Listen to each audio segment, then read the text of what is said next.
નમસ્કાર વિદ્યાર્થી મિત્રો, ધોરણ 10 અને 12ની એસએસસી અને એચએસસી બોર્ડની એક્ઝામ જ્યારે પૂર્ણ થવાને આરે છે અને એમાં પણ આપણું છેલ્લું પેપર વોકેશનલ, એટલે કે વોકેશનલનું પેપર પૂર્ણાહુતિ કરશે. ધોરણ 10ના વોકેશનલના વિદ્યાર્થીઓ માટે મોટો પ્રશ્ન હોય છે કે સર અસાઇનમેન્ટ મળતું નથી, ક્વેશ્ચન બેંક મળતી નથી કે યુટ્યુબમાં આપણા કોઈ વિડીયો પણ આવતા નથી, તો અમારે કેવી રીતે તૈયારી કરવી, અમને ગાઈડલાઇન્સ કેવી રીતે મળશે? તો ઇલેક્ટ્રોનિક્સ એન્ડ હાર્ડવેર વિષયના જેટલા પણ વિદ્યાર્થીઓ છે એમને ચિંતા કરવાની કોઈ જરૂર નથી. આજે હું સ્પેશિયલી તમારા માટે વિડીયો લઈને આવ્યો છું, એટલા માટે કે ધોરણ 10ના ઇલેક્ટ્રોનિક્સ એન્ડ હાર્ડવેર વિષયના વિદ્યાર્થીઓને આ વખતે એક નવો કોર્સ આવી ગયો છે 2024-25માં, અને એનો જે જોબ રોલ છે એ છે junior field technicians home appliances. એટલે આ વખતે ધોરણ 10ના ઇલેક્ટ્રોનિક્સ એન્ડ હાર્ડવેર વિષયના વિદ્યાર્થીઓને ટોટલી નવો કોર્સ છે, પણ ચિંતા કરવાની જરૂર નથી. આજે તમામ વસ્તુનું હું સોલ્યુશન આપી દઈશ, એની બ્લુપ્રિન્ટની ચર્ચા કરીશ, એનું અસાઇનમેન્ટ પણ તમને આપી દઈશ. નિશ્ચિંત થઈને એ અસાઇનમેન્ટના પ્રશ્નો તૈયાર કરી લેશો તો આરામથી તમે બહુ જ સારા માર્ક લાવી શકશો. તો વિદ્યાર્થી મિત્રો, મારું નામ છે ઉત્પલ પંચાલ. આ વોકેશનલ ચેનલ મેં બનાવી છે જેમાં આપણે વોકેશનલની વાતો કરી શકીએ, એટલે એનું નામ આપ્યું છે વોક ટોક, જેના મારફતે 9મા 10મા 11મા 12મામાં અસાઇનમેન્ટ છે, ક્વેશ્ચન બેંક છે, કોઈક વિડીયો છે, કોઈક પ્રેક્ટિકલ છે, કોઈ થિયરી માટેનું મટીરિયલ છે, એ દરેક વિશે આપણે ચર્ચા કરીશું.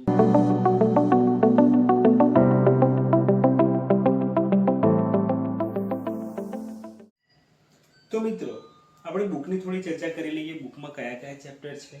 તમારા બધા જોડે આ બુક છે. ઓકે, આપણે બુકમાં 3 ચેપ્ટર આવેલા છે. એમાં પહેલું ચેપ્ટર તમને બધાને ખબર છે, હીટિંગ સાધનોની મરામત અને જાળવણી. પહેલા તો તેના ભાગ અને ભાગના કાર્યો આ તૈયાર કરી જ લેવાના, અને ઇલેક્ટ્રિક આયનનો કાર્ય સિદ્ધાંત, એ પણ બહુ મોસ્ટ ટાઈમલી પ્રશ્ન છે. તેના સિવાય જો 3 માર્ક્સમાં પૂછાઈ શકે એવો પ્રશ્ન છે તો ઇલેક્ટ્રિક આયનના પ્રકાર સમજાવો. 3 પ્રકાર એને સમજાવવાના. તમને બધાને ખબર છે કે ઇલેક્ટ્રિક આયનના 3 પ્રકાર છે. પહેલું તો નોન ઓટોમેટિક, બીજું ઓટોમેટિક મતલબ સ્વચાલિત ઇલેક્ટ્રિક આયન, અને ત્રીજું સ્પ્રે વાળી, સ્ટીમ વાળી મતલબ સ્પ્રે એન્ડ સ્ટીમ આયન. તો આ ત્રણેય વિશે સારું એવું લખી દેવાનું છે, એના વિશે સમજાવી દેવાનું છે. અને જેમાં ઓટોમેટિક અને સ્પ્રે અને સ્ટીમમાં થર્મિસ્ટર અને સ્પ્રે અને સ્ટીમ વાળું જે અલગ ફીચર આવ્યું છે એના વિશે પણ એમ જ ચર્ચા કરી લેવી પડશે. એના પછી જોવા જઈએ તો ઇલેક્ટ્રિક આયનને ડિસમેન્ટલ કરવાની પ્રક્રિયા, ઇલેક્ટ્રિક આયનમાં આવતી ખામીઓ અને તેના ઉપાયો, અને ઇલેક્ટ્રિક આયનનું પરીક્ષણ અને હેન્ડલ કરતી વખતે કઈ કઈ સાવચેતીઓ રાખવી. બસ આટલું કરી લેશો એટલે પ્રથમ ચેપ્ટર પૂર્ણ.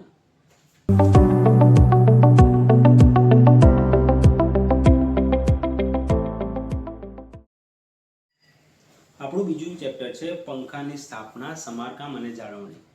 એમાં પંખાના 3 પ્રકાર, તો ટેબલ ફેન, સીલિંગ ફેન અને બ્લેડલેસ ફેન.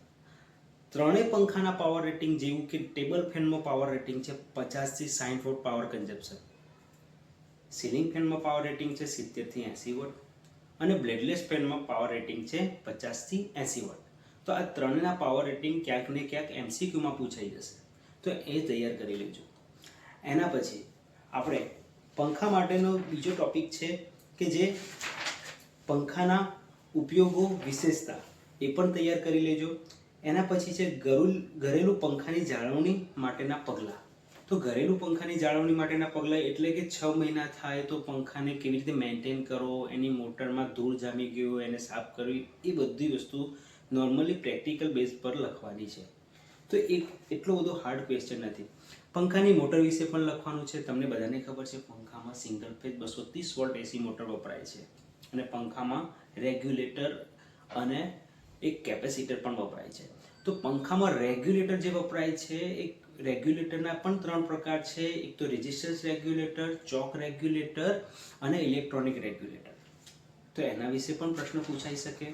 બીજો ખાસ પ્રશ્ન 3 માર્કમાં પૂછાયો છે, પંખાની સ્થાપના માટે સલામતી અને સાવચેતીઓ માટેના પગલાં. તો એમાં આપણે નવો પંખો લાવ્યા અને એને ઇન્સ્ટોલ કરવો છે, તો આપણે કયા કયા પગલાં અનુસરીશું, કેટલી હાઈટ રાખશું, એની છતથી કેટલી નીચે રાખશું, એ બધી ડિટેલ આમાં લખવાની રહેશે. એના પછી પ્રશ્ન પૂછાઈ શકે એવો છે કે સીલિંગ ફેનમાં ખામીયુક્ત કેપેસિટર બદલવા માટે શું શું પગલાં લેશું.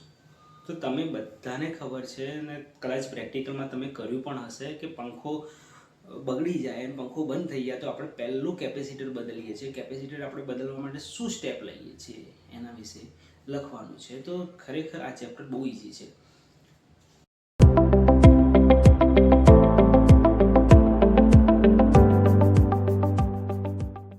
આપણું ત્રીજું અને લાસ્ટ ચેપ્ટર છે કુલરનો કાર્ય સિદ્ધાંત. કુલર કેવી રીતે કાર્ય કરે છે, કુલર કયા સિદ્ધાંત પર કાર્ય કરે છે, આ વિકલ્પ પૂછાશે. એમસીક્યુમાં પૂછાશે કે કુલર ખાલી જગ્યા સિદ્ધાંત પર કાર્ય કરે છે એવું પૂછાઈ જાય તો આપણને આવડવું જોઈએ કે બાષ્પીભવનના સિદ્ધાંત પર કાર્ય કરે છે. તો કુલર વિશે એટલું ધ્યાન રાખજો. કુલરના 3 પ્રકાર છે. એક તો ટાવર એર કુલર, બીજું વિન્ડો એર કુલર અને ત્રીજું ડેઝર્ટ એર કુલર. આ ત્રણેય કુલરમાં ફરક એટલો જ છે કે ટાવર એર કુલર આમ દેખાવામાં મસ્ત હોય છે, એકદમ સાયલેન્ટ હોય છે, એકદમ ઓછી જગ્યા લે છે અને કુલિંગ કેપેસિટી સારી હોય છે.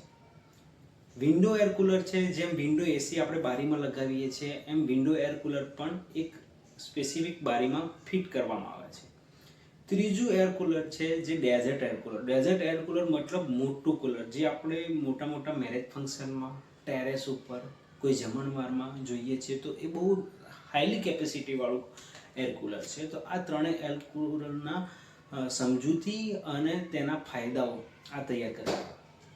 એટલું કર્યા પછી કુલર વિશે, કુલરનું મેન્ટેનન્સ પણ એટલું ઇમ્પોર્ટન્ટ છે કે કુલરમાં મેન્ટેનન્સ કરવા માટે એકમના સૌથી બહારના ભાગને કેવી રીતે સાફ કરશો, કુલિંગ પેડને કેવી રીતે બદલશો, કેવી રીતે સાફ કરશો, પાણીની ટાંકીને કેવી રીતે સાફ કરશો, પાણીનું લેવલ કેવી રીતે ચેક કરશો, પછી એનો ઉપયોગ, કાળજી અને સંગ્રહ કેવી રીતે કરશો, એ બધા વિશે નાના નાના 2 માર્ક્સમાં પ્રશ્ન પૂછાઈ શકે. પણ કુલરમાંથી 3 માર્ક્સમાં પ્રશ્ન પૂછાય એવો તો એ છે કે એર કુલરના પ્રકાર જણાવો અને કોઈ પણ એક સમજાવો, 2 સમજાવો, 3 સમજાવો, કંઈ પણ પૂછી શકે છે. આપણે 3 કુલરના પ્રકાર અને એની સમજૂતી અને એના ફાયદા તૈયાર કરીને જવાનું છે. આટલું કરશો એટલે કુલરમાંથી પૂછવા લાયક બીજું કંઈ ખાસ છે નહીં. તમને બધાને ખબર છે કે જે ડેઝર્ટ એર કુલર હોય એને પાણીની ટાંકીની ક્ષમતા કેટલી હોય તો 90 લીટરની હોય છે. તો એ પણ પ્રશ્ન પૂછાઈ શકે છે. નાના રૂમ માટે કેટલા લીટરનું કુલર વપરાય તો 15 લીટરનું કુલર વપરાય. આ વિકલ્પ પણ આવી શકે છે. તો કુલરમાં કંઈ ખાસ છે નહીં. તો એક ખાસ સૂચના છે કે આપણા વોકેશનલ વિષયનું પેપર 30 માર્ક્સનું હોય છે અને એના માટે 1 જ કલાક હોય છે. હવે 1 કલાકમાં બધું જ આવડતું હોય તો પણ ઘણા લોકોનું પેપર પૂરું થતું નથી. તો ખાસ ઉતાવળ રાખજો. પ્લસ આપણા વોકેશનલમાં 30માંથી 10 માર્ક્સે પાસ થવાય છે, એની પણ જાણકારી રાખજો. બસ આટલું જ આજે વોકટોકમાં. જો તમને આ માહિતી ગમી હોય તો લાઇક, શેર અને કોમેન્ટ જરૂરથી કરજો. મારા નવા વિડીયો માટે ચેનલને સબસ્ક્રાઈબ કરવાનું ભૂલતા નહીં તથા બેલ આઇકોન દબાવજો, જેથી કરીને દરેક વખતે તમને નવીનતમ માહિતી સમયસર મળી રહે. તમારો સપોર્ટ જ મારો મોટિવેશન છે. તો મળીએ એક નવા વિડીયોમાં. ત્યાં સુધી શીખતા રહો, આગળ વધો. Best of luck.